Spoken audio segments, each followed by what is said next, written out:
So, Mr. Paul, can you discuss where manufacturers in your association have seen rule breaking by the CCP and how that has impacted their ability to compete and create jobs?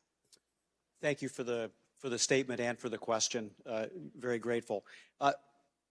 Manufacturers have been impacted by CCP policies in a number of different ways. First of all, they're competing against firms, in some cases, that are owned by the state, particularly in the steel sector, but others as well. More than half of the world's biggest steel companies are actually owned by the Chinese government, for example.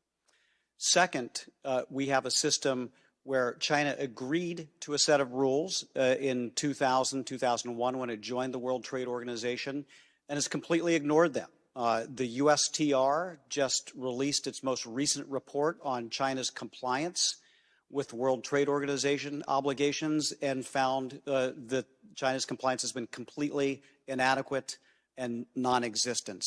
So the state-owned enterprises who have a different cost of capital than U.S. firms, the dumping, as you mentioned, where they're selling products into the U.S. market at a cheaper rate than they are at home, the direct subsidies that the government provides for energy, lax labor and environmental standards. They're low standards to begin with, and they're rarely enforced. From time to time, there's been misalignment of the yuan, the Chinese currency, that has artificially given Chinese imports an advantage into the U.S. market.